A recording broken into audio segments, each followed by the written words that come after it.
Hi guys, welcome back to Barcode. We are doing CCAT lecture series, which is entrance exam for CDAC exam. Okay, so आज का जो हमारा topic है वो है pre processor directive. तो pre processor directive के चार पार्ट होते हैं। एक होता है macro expansion, file inclusion, conditional compilation और मिसलेनियस, मतलब जो बाकी बचे कुछ है वो। सबसे पहले मैक्रो क्या होता है? Okay, macro provide mechanism for token replacement the processor. Macros have some argument और मे नॉट हैव आर्गुमेंट। मतलब क्या, मैक्रो एज अ वेरिएबल भी काम करता है और एज अ फंक्शन भी काम करता है। ठीक है, अगर उसमें कोई आर्ग्यूमेंट्स पास किए होंगे तो फंक्शन की तरह काम करेगा, और अगर नहीं किए होंगे तो वेरिएबल की तरह काम करेगा। ओके, लेकिन फंक्शन और वेरिएबल की तरह काम करते हुए भी वो इन दोनों से ही अलग है। सबसे पहले देख लेते हैं मैक्रोस दिखते कैसे है। सबसे पहला टाइप है मैक्रोस विदाउट आर्ग्यूमेंट। ओके, सो सबसे पहला टाइप है मैक्रोस विदाउट आर्ग्यूमेंट। सो सबसे पहले लिखना होगा हमें हैश डिफाइन, उसके बाद मैक्रो का नाम, उसके बाद मैक्रो का एक्सपांशन। ओके, तो यहाँ पर एक एग्जांपल लिखा है, हैश डिफाइन पाई 3.142, हैश डिफाइन फॉल्स 0। अब यहाँ पर अगर आप एक चीज नोटिस करेंगे तो यहाँ पर आपको उसके डेटा टाइप को लिखने की जरूरत नहीं है। अब यहाँ पर जैसे कि हमें पता है कि ये स्ट्रिंग है, define message, hash define message, Nikhil हमारा नेता है, सबका चहेता है। Okay, so this is string. Now these all are what? These all are constant. These are kind of constant and these cannot be updated. Okay, now what is the difference between constant and macros? Okay, so constant क्या करेगा, एक process होगी, right? Process में normally सबसे पहले क्या होता है, सबसे पहले हमारा लेट से हमारा एक फंक्शन वेरिएबल है ए नाम का जो कि कांस्टेंट है। ओके, ए है, नाउ ए है। अब जब फंक्शन कॉल होगा तब क्या होगा, function call in the sense जब हमारा कोड जो है वो रन होगा तब क्या होगा, हमारा कोड जब रन होगा तो वो बी के पास जाएगा, राइट? सॉरी, हमारा कोड जब रन होगा तो वहां पर कोड में क्या बैठा रहेगा, ए बैठा रहेगा। और जब हमारा कोड एग्जीक्यूट होना स्टार्ट होगा तब ए की जगह पर क्या आकर बैठ जाएगा, ए की जो वैल्यू होगी, मतलब लेट से 2 3 4 जो भी होगी वो ए की जगह पर क्या आके बैठ जाएगी, वो वैल्यू आके बैठ जाएगी। लेकिन मैक्रोस में क्या होता है, फंक्शन कंपाइल होने से पहले ही, मतलब जहां जहां भी ए होगा वो उसे रिप्लेस कर देगा उसकी वैल्यू 2 से। जैसे कि अगर आप यहाँ पर देखो तो हमने यहाँ पर पाई डिफाइन किया है। ओके, 3.142। अब ये हमने कोड ये हमने लिखा है, राइट? यहाँ पर पाई कहाँ कहाँ पर है? ओके, तो अगर यहाँ पर आप देखें पाई जो है वो यहाँ पर है, राइट? तो जब ये प्री प्रोसेसर के बाद पास जाएगा और प्री प्रोसेसिंग होने के बाद ये जो लाइन है वो सीधा निकल जाएगी। और डबल रेडियस अगर आप देखें तो ये दोनों भी कोड लगभग लगभग सेम है। स्कैनफ सिर्फ पाई की जगह पर क्या आ गया, 3.142। ओके, तो मतलब ये कंपाइल होने से पहले ही 3.142 को वैल्यू ले लेगा। लेकिन जब कांस्टेंट डिक्लेयर करेंगे तब क्या होगा, जब कंपाइल हो रहा होगा तब उसमें वो कांस्टेंट की वैल्यू जाएगी। I hope it's understood. तो इसमें फर्क क्या देखने को मिलेगा, ऐसा कोई खास फर्क दिखने को मिलता नहीं है, बट फिर भी स्टोरेज बच जाता है, वो चीजें होती है। Okay, macros with argument, define macro name argument macro expansion. अब पहला मैक्रोस विदाउट आर्गुमेंट हो गया जो कि कांस्टेंट वेरिएबल की तरह काम करता है, मतलब सॉरी कांस्टेंट की तरह काम करता है। और ये हो गया आर्गुमेंट के साथ जो कि फंक्शन की तरह काम करता है। हैश डिफाइन दोनों जगह पर रहता है, मैक्रो का नाम, उसमें पास किए जाने वाले आर्ग्यूमेंट्स, और मैक्रो का एक्सपांशन, मतलब फंक्शन है, राइट? तो फंक्शन का डेफिनेशन में लिखना पड़ेगा क्योंकि आर्ग्यूमेंट पास किया है इसलिए। Macros can even take argument as per their syntax, define SQRA, ये क्या हैश डिफाइन, ये मैक्रो का नाम हो गया, ये आर्ग्यूमेंट हो गई, और ये हो गया उसका डेफिनेशन। ओके, मतलब हम यहाँ पर क्या फाइंड कर रहे हैं, ए का स्क्वायर फाइंड कर रहे हैं, और ए के स्क्वायर का फॉर्मूला क्या है, ए इंटू ए, मतलब ये क्या स्क्वायर ऑफ ए डायरेक्टली ये रिटर्न कर देगा। नाउ जस्ट अ मोमेंट, यहाँ पर मैंने एक सोर्स कोड लिखा है और आफ्टर प्री प्रोसेसिंग। ओके, तो यहाँ पर सबसे पहले क्या है, SQR ऑफ ए इंटू ए, मतलब यहाँ पर स्क्वायर निकालना है। तो I think it's pretty clear. हमें बोला है नंबर डालो, जब हम नंबर डालेंगे तो नम में स्टोर होगा, और स्क्वायर ऑफ नम मतलब नम इसको पास होगा। नम क्या कर रहा है, ये इसे एज ए ले रहा है, और ए का क्या कर रहा है, मल्टीप्लीकेशन। मतलब अगर हमने यहाँ पर 2 पास किया तो ये 2 इंटू 2 4, और ये रिटर्न कर देगा रिजल्ट को, और हम यहाँ पर रिजल्ट प्रिंट कर देंगे। अब यहाँ पर एक्चुअली होता क्या है बिहाइंड द सीन्स, ये जो a इंटू ए है वो सीधा कहाँ आके बैठ जाएगा, एसक्यूआर ऑफ नम की जगह पर। मतलब ये इसे कॉल नहीं करेगा, ठीक है। नॉर्मल क्या होता है, फंक्शन कॉल होता है, मैक्रोस में फंक्शन कॉल नहीं होता, ये आके सीधा यहाँ पर बैठ जाएगा। इससे ही इनलाइन फंक्शन भी बोला जाता है। ये यहाँ पर आकर सीधा बैठ जाएगा, मतलब ये स्क्वायर हट जाएगा, और यहाँ पर क्या आ जाएगा, नम इंटू नम। अब ये क्या होगा, ये एक फेवरेट टॉपिक है जिस पर क्वेश्चन पूछे जाते हैं, क्योंकि यहाँ पर बहुत सारे लोग गलतियां कर देते हैं। आपको देते टाइम क्या देंगे, ये देंगे, ये क्या है, प्री प्रोसेसिंग होने के बाद वो कोड कैसा दिखता है, क्योंकि मैक्रोस मतलब क्या, कोड कंपाइल होने के पहले उसमें जो भी चेंजेस है वो होंगे। So that's the thing. Now यहाँ पर मैंने कोड लिखा है, मैं चाहता हूं कि आप मुझे इसका आंसर बताएं कमेंट सेक्शन में। सबसे पहले ये फंक्शन है, मतलब ये मैक्रोस का कोड नहीं है, फंक्शन का कोड है। हमने क्या किया, दो इंटीजर ले लिए 6 और 12, और उसे कहां पर पास कर दिया, फन नाम के वेरिएबल में, राइट, सॉरी फन नाम के फंक्शन में, आई और जे को। मतलब आई की वैल्यू क्या है 6 और जे की वैल्यू क्या है 12। तो यहाँ पर क्या आ गया, 6 और 12, यहाँ पर इन दोनों का क्या हो रहा है, एडिशन हो रहा है, 6 और 12 मतलब 18, रिटर्न क्या होगा 18। यहाँ पर फन की जगह पर क्या आ जाएगा 18, और 18 डिवाइडेड बाय क्या है 6 है, तो 18 डिवाइड बाय 6, एक आंसर आएगा 3। सो आई थिंक ये प्रिंट हो जाएगा 3। ओके, तो एक बार चेक करते हैं कि ये 3 प्रिंट हो रहा है या नहीं।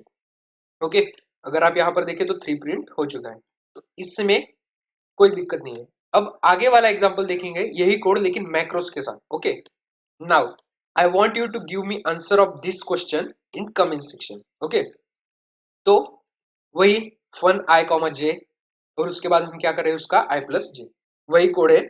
यहां तक तो पूरा ही सेम है, सिर्फ यहाँ पर फंक्शन की जगह पर हमने मैक्रोस लिखा है, ठीक है। अब मैं चाहता हूं कि आप मुझे इसका आंसर बताएं इन कमेंट सेक्शन। आप पॉज कीजिए वीडियो को, सोचिए और इसका आंसर बताइए। जिन जिन का भी आंसर 3 आया है सबके सब गलत है। क्यों, क्योंकि मैंने क्या बोला था, मैक्रोस का जो डेफिनेशन है वो जाके खुद जहां पर उसका कॉल है उसकी जगह पर बैठ जाता है। मतलब फंक्शन की जगह पर क्या आ जाएगा, आई प्लस जे। अब मैं आपको दिखाता हूं कि ये दिखेगा कैसे। ओके, अब ये दिखेगा आई, ओके, इसका कलर कैसे चेंज होगा, just give me a moment.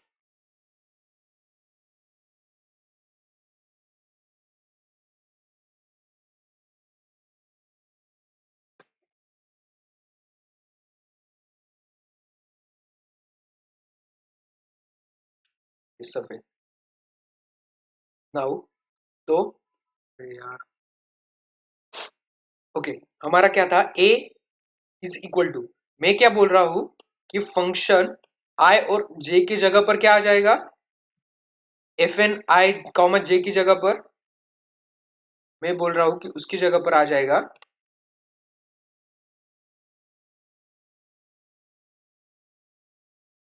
आई और जे की जो डेफिनेशन है आई प्लस जे। मतलब ये क्या होगा, आई प्लस जे, और उसके बाद क्या है, divide by 6, right. Okay, divide by 6। तो अगर आप इसे देखें तो आई की वैल्यू क्या है 6, प्लस जे की वैल्यू क्या है 12, डिवाइड बाय 6, राइट। तो 12 डिवाइड बाय 6 कितना आएगा 2। मतलब ये क्या आएगा 6 plus 2 which is equal to 18।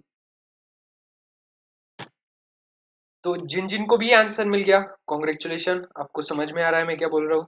तो ये था मैक्रोस। ओके, और ये जो है फेवरेट टॉपिक है, इस पर कई बार क्वेश्चन पूछे गए। ओके, तो आई होप आपको ये समझा होगा कि ये कैसे आया।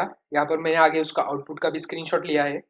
अगर आप देखेंगे तो इसका आउटपुट क्या आएगा 8, I is equal to 6 plus 12 divide by 6 to 6 plus 2 is equal to 8। I hope that's clear. Now next, file inclusion. File inclusion दो टाइप के होते हैं, आपने देखा होगा पहले भी। एक होता है ये ऐसे वालों में, ऐसे वाले इन द सेंस ये वाले ट्रायंगल काइंड ऑफ थिंग, और एक होता है डबल इन्वर्टेड कॉमा में।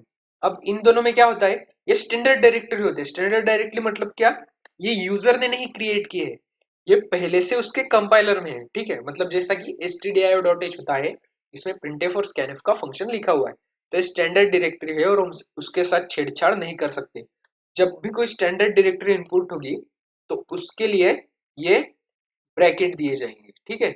और अगर कोई ऐसी फाइल जो उसी डायरेक्टरी में है और हमने खुद ने तैयार की है, ओके, तो उसके लिए क्या करना पड़ेगा, इन्वर्टेड कॉमा और फाइल नेम।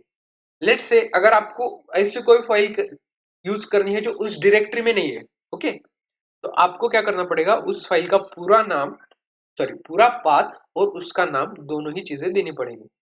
तो this is the thing. I hope आपको ये समझा होगा कि फाइल इंक्लूजन क्या है। फाइल इंक्लूजन कोई बड़ा टॉपिक नहीं है, सिर्फ इतना ही है कि ये ब्रैकेट और डबल इन्वर्टेड कॉमा वाले हैश इंक्लूड में क्या डिफरेंस है। ये वाला जो है ये वो यूजर डिफाइन करता है, ये वाला जो है वो पहले से ही डिफाइन होता है। Now let's go to next topic, conditional compilation. There can be a requirement to compile a set of code if a certain condition is satisfied. Many times this can be required for writing some code for different kind of devices or port for some code this way on different compiler.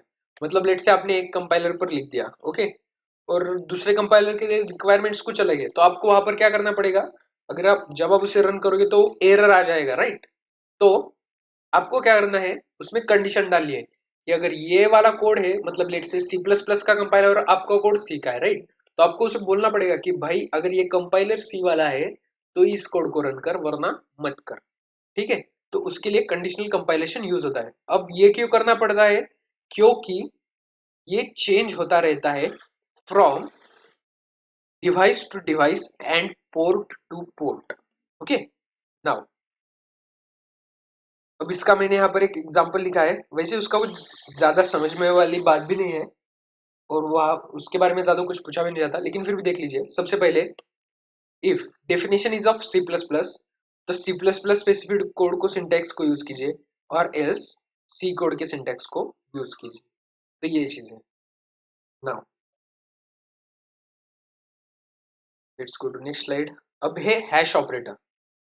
Hash operator माने क्या, अब देखिए, late से हम हमेशा printf use करते हैं, right, लेकिन हम एक दिन बोर हो गए और हमें यूज करना है प्रिंटफ की जगह पर, मतलब कौन वो एफ याद रखेगा ना, क्योंकि बहुत सारी जगह पर क्या होता है, प्रिंट यूज होता है। तो लेट से हमें प्रिंट यूज करना है, प्रिंट नाम, मतलब हम चाहते हैं कि हम इसे प्रिंट यूज करें। अगर मैं चाहूँ तो इसे कुछ दूसरा नाम भी दे सकता हूँ, आप अपना खुद का नाम दे सकता है, जैसे मैं यहाँ पर रोहित दे सकता हूँ, आशीष दे सकता हूँ, ठीक है। तो ये यूजर डिफाइन है और ये क्या है, इनबिल्ट फंक्शन, मतलब कीवर्ड जो कि खुद से यूज कर रहा है। नाउ अब यहाँ पर क्या है, हैश क्या करता है, हैश में जो, मतलब सबसे पहले यहाँ पर देखिए प्रिंट सनबीम, यहाँ पर इसने कुछ कॉल किया जिसमें आर्गुमेंट क्या पास की गई है, सनबीम, ओके। तो ये रही आर्गुमेंट। अब यहां से कोड कहाँ जाएगा, यहाँ पर, और ये हैश क्या करता है, जो भी आर्गुमेंट पास होगी उससे कांस्टेंट स्ट्रिंग में बदल देता है। स्ट्रिंग कांस्टेंट मतलब अगर आप यहाँ पर नंबर भी डालेंगे तो भी उसको नंबर की तरह नहीं लेगा, ठीक है, वो उसको स्ट्रिंग की तरह लेगा, चार। नाउ आर्ग को डाला, आर्ग्यूमेंट डाली सनबीम, आर्ग्यूमेंट यहाँ पर गई, इसका मतलब क्या था, प्रिंटफ करो किसको, आर्ग्यूमेंट को जो कि स्ट्रिंग कांस्टेंट है। अब सनबीम का स्ट्रिंग कांस्टेंट क्या होगा, सनबीम इन्वर्टेड कॉमा में, और सनबीम जो है वो प्रिंट हो जाएगा। ये कौन सा कोड है, ये कोड है जो हम लिखेंगे, और ये कौन सा कोड है जो प्री प्रोसेस होने के बाद तैयार हुआ है। I guess it's clear. उसके बाद आता है double hash. Double hash is use to combine two token together. Token मतलब क्या होता है, अब बेसिक सैलरी ये पूरा नाम है, अगर मैं इसके कहीं से भी दो टुकड़े कर दूं, बेसिक और सैलरी, तो बेसिक एक टोकन हो गया और सैलरी दूसरा टोकन हो गया। अब मुझे यहाँ पर क्या प्रिंट करना है, देखिए मैंने यहाँ पर कुछ लिखा है, प्रिंट बेसिक सैलरी, ओके। तो अब ये कहाँ पर जाएगा, यहाँ पर ए और बी में चला जाएगा, मतलब ए में क्या चला गया, ए में चला गया बेसिक और बी में चला गया सैलरी। अब डबल हैश मतलब क्या, कंबाइन टू टोकन, मतलब ये इन दोनों को क्या कर देगा, कंबाइन कर देगा, मतलब ये बेसिक और सैलरी का क्या होगा, बेसिक सैलरी, और वो उसे क्या कर देगा, प्रिंट। बेसिक सैलरी क्या है, बेसिक सैलरी की वैल्यू है 5000। So I think that's clear. Now, after this, there are some more preprocessor, processor symbol और उसके मीनिंग। अगर लाइन प्री प्रोसेसर यूज हुआ है तो वो करंट लाइन को प्रिंट करेगा। अगर फाइल प्री प्रोसेसर यूज हुआ है तो वो फाइल के नेम को प्रिंट करेगा। डेट के लिए करंट डेट और टाइम के लिए करंट टाइम। It's simple. और आखिर में एक कोड लिखा है, कोई नहीं, बस वो पीछे वाले एक्सप्लेन करने के लिए। अब देखिए यहाँ पर परसेंटेज और फाइल लिखा है, मतलब क्या है, यहाँ पर वो फाइल का नाम प्रिंट करेगा। लाइन मतलब वो करंट लाइन मतलब 4 प्रिंट करेगा। और यहाँ पर हमने लाइन को डिफाइन कर दिया 100 से, तो जब हम आगे लाइन प्रिंट करेंगे तो वो क्या प्रिंट करेगा, 100। So I hope that's clear for you. This is it for today's lecture. Stay tune for more updates. Bye. Join my Telegram channel, link in the description.